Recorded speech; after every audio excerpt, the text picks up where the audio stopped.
10월 21일 성경 읽기 시간입니다. 우리 오늘은 누가복음 1장에서 2장, 누가복음 1장에서 2장에 있는 말씀을 읽겠습니다. 1장, 우리 가운데서 일어난 일들에 대하여 차례대로 이야기를 엮어내려고 손이 댄 사람이 많이 있었습니다. 그들은 이것을 처음부터 말씀의 목격자요 전파자가 된 이들이 우리에게 전하여 준 대로 엮어냈습니다. 그런데 존귀하신 데어빌로님, 나도 모든 것을 시초부터 정확하게 조사하여 보았으므로 각하께 그것을 순서대로 써드리는 것이 좋겠다고 생각하였습니다. 이리하여 각하께서 이미 배우신 이들이 확실한 사실임을 아시게 되기를 바라는 바입니다. 유대왕 헤롯 때에 아비야 조에 배속된 제사장으로서 사가랴라고 하는 사람이 있었다. 그의 아내는 아론의 자손인데 이름은 엘리사벳이다. 그 두 사람은 다 하나님 앞에서 의로운 사람이어서 주님의 모든 계명과 규율을 흠잡을 데 없이 잘 지켰다. 그런데 그들에게는 자녀가 없었다. 엘리사벳이 임신하지 못하는 여자이고 두 사람은 다 나이가 많았기 때문이다. 사가랴가 자기 조의 차례가 되어서 하나님 앞에서 제사장의 직분을 담당하게 되었다. 어느 날 제사장의 관례를 따라 제비를 뽑았는데 그가 주님의 성소에 들어가 분향하는 일이 맡게 되었다. 그가 분향하는 동안에 온 백성은 다 밖에서 기도하고 있었다. 그때 주님의 천사가 사가랴에게 나타나서 분향하는 제단 오른쪽에 섰다. 그는 천사를 보고 놀라서 두려움에 사로잡혔다.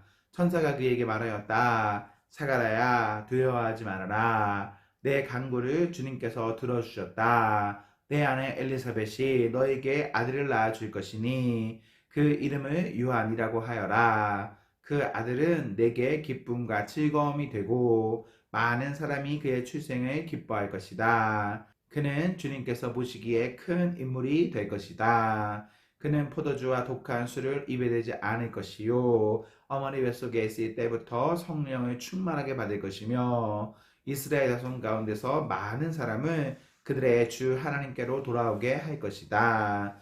그는 또한 엘리야의 심령과 능력을 가지고 주님보다 앞서와서 부모의 마음을 자녀에게로 돌아오게 하고 거역하는 자들을 의인의 지혜의 길로 돌아서게 해서 주님을 맞이할 준비가 된 백성을 마련할 것이다. 사가랴가 천사에게 말하였다. 어떻게 그것을 알겠습니까? 나는 늙은 사람이요 내 아내도 나이가 많으니 말입니다. 천사가 그에게 말하였다. 나는 하나님 앞에 서 있는 가브리엘인데 나는 내게 이 기쁜 소식을 전해주려고 보내심을 받았다.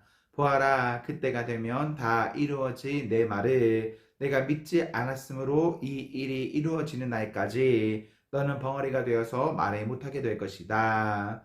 백성이 사가랴를 기다리는데 그가 성소 안에서 너무도 오래 지체함으로 이상하게 여기고 있었다. 그런데 그가 나와서도 말을 못하니까 사람들은 그가 성소 안에서 환상을 본 줄로 알았다. 사가랴는 그들에게 손짓만 할 뿐이요 그냥 말을 못하는 채로 있었다.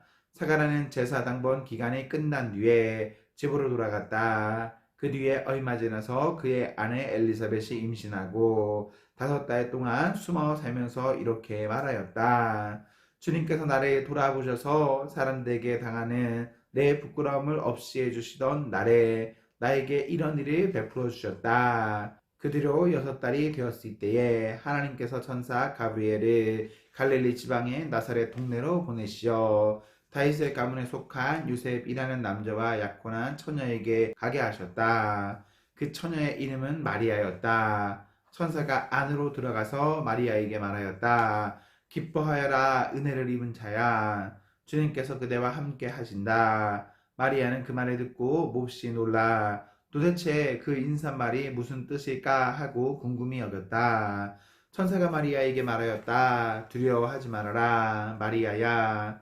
그대는 하나님의 은혜를 입었다. 보아라, 그대가 잉태하여 아들을 낳을 터이니 그의 이름을 예수라고 하여라. 그는 위대하게 되고 더없이 높으신 분의 아들이라고 불릴 것이다. 주 하나님께서 그에게 그의 조상 다윗의 왕위를 주실 것이다. 그는 영원히 야곱의 집을 다스리고 그의 나라는 무궁할 것이다. 마리아가 천사에게 말하였다. 나는 남자를 알지 못하는데 어떻게 이런 일이 있겠습니까? 천사가 마리아에게 대답하였다. 성령이 그대에게 임하시고 더없이 높으신 분의 능력이 그대를 감싸줄 것이다. 그러므로 태어날 아기는 거룩한 분이요 하나님의 아들이라고 불릴 것이다. 보아라, 그대의 친척 엘리사벳도 늙어서 임신하였다. 임신하지 못하는 여자라 불리던 그가 임신한 지 벌써 6달이 되었다. 하나님께는 불가능한 일이 없다. 마리아가 말하였다. 보십시오. 나는 주님의 여종입니다. 당신의 말씀대로 나에게 이루어지기를 바랍니다. 천사는 마리아에게서 떠나갔다. 그 무렵에 마리아가 일어나 서둘러 유대 산골에 있는 한 동네로 가서 사가랴의 집에 들어가 엘리사벳에게 문안하였다. 엘리사벳이 마리아의 인사말을 들었을 때에 아이가 그의 뱃속에서 뛰놀았다. 엘리사벳이 성령으로 충만해서 큰 소리로 외쳐 말하였다. 그대는 여자들 가운데 복을 받았고 그대의 태중의 아이도 복을 받았습니다. 내 주님의 어머니께서 내게 오시다니 이것이 어찌된 일입니까? 보십시오. 그대의 인사말이 내 귀에 들어왔을 때에 내 태중의 아이가 기뻐서 뛰놀았습니다. 주님께서 하신 말씀이 이루어질 줄을 믿은 여자는 행복합니다. 그리하여 마리아가 말하였다. 내 영혼이 주님을 찬양하며 내 마음이 내 구주 하나님을 좋아함은 그가 이 여종의 비천함을 보살펴 주었기 때문입니다. 이제부터는 모든 세대가 나를 행복하다 할 것입니다. 힘센 분이 나에게 큰 일을 하셨기 때문입니다. 그의 이름은 거룩하고 그의 자비하심은 그를 두려워하는 사람들에게 대대로 있을 것입니다. 그는 그 팔로 권능을 행하시고 마음이 교만한 사람들이 흩으셨으니 제왕들의 왕좌에서 끌어내리시고 비천한 사람을 높이셨습니다. 주님 사람들이 좋은 것으로 배부르게 하시고 부한 사람들을 빈손으로 떠나 보내셨습니다. 그는 자비를 기억하셔서 자기의 종 이스라엘을 도우셨습니다. 우리 조상들에게 말씀하신 대로 그 자비는 아브라함과 그 자손에게 영원토록 있을 것입니다. 마리아는 엘리사벳과 함께 6달쯤 있다가 자기 집으로 돌아갔다. 엘리사벳은 해산아의 달이 차서 아들을 낳았다. 이웃 사람들과 친척들은 주님께서 큰 자비를 그에게 베푸셨다는 말을 듣고서 그와 함께 기뻐하였다. 아기가 태어난 지 8일째가 되는 날에 그들은 아기에게 할례를 행하러 와서 그의 아버지의 이름을 따서 그를 사가랴라 하고자 하였다. 그러자 아기 어머니가 말하였다. 안 됩니다. 요한이라고 해야 합니다. 사람들이 말하였다. 당신의 친척 가운데는 아무도 이런 이름을 가진 사람이 없습니다. 그들은 그 아버지에게 아기의 이름을 무엇으로 하려는지 손짓으로 물어보았다. 그가 서판에 달려하여 그의 이름은 요한이다 하고쓰니 모두들 이상히 여겼다. 그런데 그의 입이 곧 열리고 혀가 풀려서 말을 하며 하나님을 찬양하였다. 이웃 사람들은 모두 두려워하였다. 이 모든 이야기는 유대 온 산골에 두루 퍼졌다. 이 말을 들은 사람들은 모두 이 사실을 그들의 마음에 두고 이 아기가 대체 어떤 사람이 될 것인가 하고 말하였다. 주님의 보살피는 손길이 이 아이와 함께 하시는 것이 분명했기 때문이다. 요한의 아버지 사가랴가 성령으로 충만하여 이렇게 예언하였다. 주 이스라엘의 하나님은 찬양받으실 분이시다.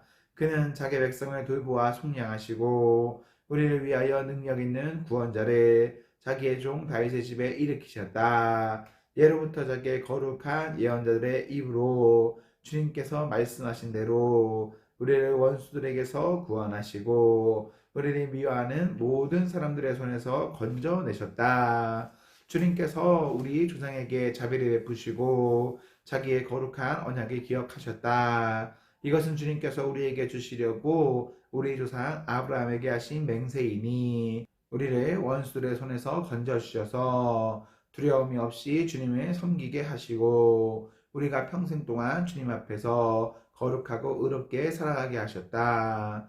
아가야, 너는 더없이 높으신 분의 예언자라 불릴 것이니 주님보다 앞서가서 그의 길을 예비하고 죄사함을 받아서 구원을 얻은 지식을 그의 백성에게 가르쳐 줄 것이다. 이것은 우리 하나님의 자비로운 심정에서 오는 것이다. 그는 해를 하늘 높이 뜨게 하셔서 어둠 속과 죽음의 그늘 아래에 앉아 있는 사람들에게 빛을 비추게 하시고 우리의 발을 평화의 길로 인도하실 것이다. 아기는 자라서 심령이 굳세어졌다. 그는 이스라엘 앞에 나타나는 날까지 광야에서 살았다.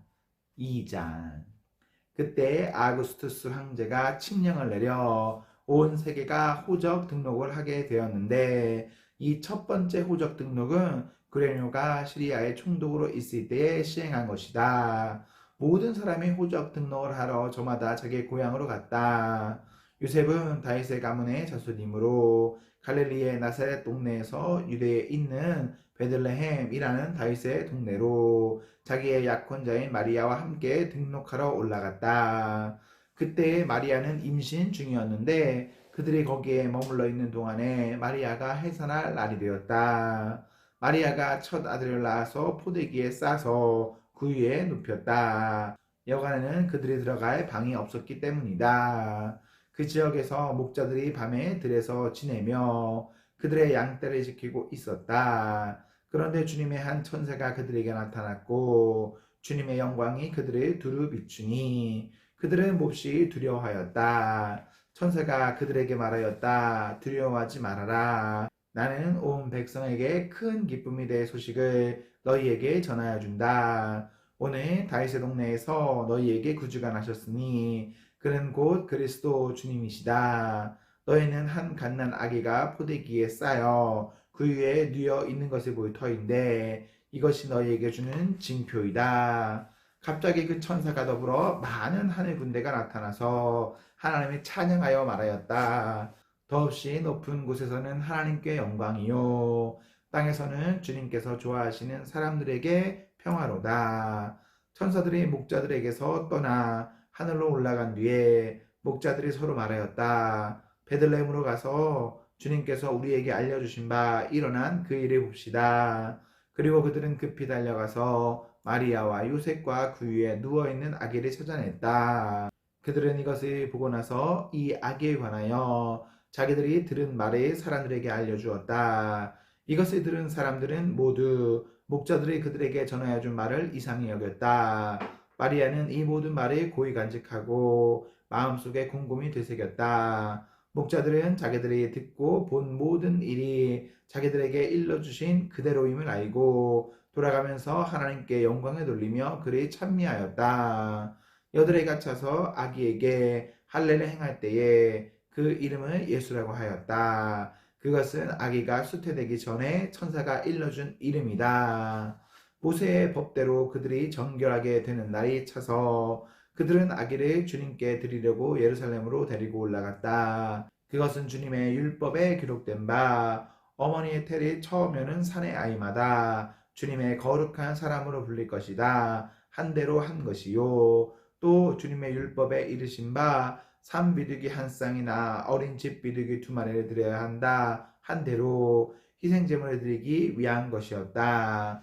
그런데 마침 예루살렘에 시몬이라는 사람이 있었는데 그 사람은 의롭고 경건한 사람이므로 이스라엘이 받을 위로를 기다리고 있었고 또 성령이 그에게 임하여 계셨다. 그는 주님께서 세우신 그리스도를 보기 전에는 죽지 아니할 것이라는 성령의 계시를 받은 사람이었다. 그가 성령의 인도로 성전에 들어갔을 때에 마침 아기의 부모가 율법이 정한 대로 행하고자 하여 아기 예수를 데리고 들어왔다. 시몬이 아기를 자기 팔로 받아서 안고 하나님을 찬양하여 말하였다. 주님, 이제 주님께서는 주님의 말씀에 따라 이 종을 세상에서 평안히 떠나가게 해주십니다. 내 눈이 주님의 구원을 보았습니다. 주님께서 이것을 모든 백성 앞에 마련하셨으니 이는 이방 사람들에게는 계시하시는 빛이요 주님의 백성 이스라엘에게는 영광입니다. 아기의 아버지와 어머니는 시므온이 아기에 대하여 하는 이 말을 듣고서 이상하게 여겼다. 시므온이 그들을 축복한 뒤에 아기의 어머니 마리아에게 말하였다. 보십시오, 이 아기는 이스라엘 가운데 많은 사람이 넘어지게도 하고 일어서게도 하려고 세우심을 받았으며 비방받는 표징이 되게 하려고 세우심을 받았습니다. 그리고 칼이 당신의 마음에 찌를 것입니다. 그리하여 많은 사람의 마음속 생각들이 드러나게 될 것입니다. 아세 지파에 속하는 바누엘의 딸로 안나라는 여 예언자가 있었는데 나이가 많았다. 그는 처녀 시절을 끝내고 7해를 남편과 함께 살고 과부가 되어서 84살이 되도록 성전에 떠나지 않고 밤낮으로 금식과 기도로 하나님을 섬겨왔다. 바로 이때에 그가 다가서서 하나님께 감사를 드리고 예루살렘의 구원을 기다리는 모든 사람에게 이 아기에 대하여 말하였다. 아기의 부모는 주님의 율법에 규정된 모든 일이 마친 뒤에 갈릴리의 자기네 고향 동네 나사렛으로 돌아왔다. 아기는 자라나면서 튼튼해지고 지혜로 가득 차게 되었고 또 하나님의 은혜가 그와 함께 하였다. 예수의 부모는 해마다 유월절에 예루살렘으로 갔다. 예수가 12살이 되는 해에도 그들은 절기 습관에 따라 유월절을 지키러 예루살렘에 올라갔다. 그런데 그들이 절기를 마치고 돌아올 때에 소년 예수는 예루살렘에 그대로 머물러 있었다. 그의 부모는 이것을 모르고 일행 가운데 있으려니 생각하고 하룻길을 갔다. 그 뒤에 비로소 그들의 친척들과 친지들 가운데서 그를 찾았으나 찾지 못하여 예루살렘으로 되돌아가서 찾아다녔다. 사흘 뒤에야 그들은 성전에서 예수를 찾아냈는데 그는 선생들 가운데 앉아서 그들의 말을 듣기도 하고 그들에게 묻기도 하고 있었다. 그의 말을 듣고 있던 사람들은 모두 그의 슬기와 대답에 경탄하였다. 그 부모는 예수를 보고 놀라서 어머니가 예수에게 말하였다. 얘야, 이게 무슨 일이냐? 내 아버지와 내가 너를 찾느라고 얼마나 애를 태웠는지 모른다. 예수가 부모에게 말하였다. 어찌하여 나를 찾으셨습니까? 내가 내 아버지의 집에 있어야 할 줄을 알지 못하셨습니까? 그러나 부모는 예수가 자기들에게 한 그 말이 무슨 뜻인지를 깨닫지 못하였다. 예수는 부모와 함께 내려가 나사렛으로 돌아가서 그들에게 순종하면서 지냈다. 예수의 어머니는 이 모든 일을 마음에 간직하였다. 예수는 지혜와 키가 자라고 하나님과 사람에게 더욱 사랑을 받았다. 아멘, 아멘. 네, 우리 오늘 말씀을 모두 읽었습니다. 우리 오늘 하루도 하나님과 사랑 앞에서 행복하십시오. 성령 충만하십시오. 안녕.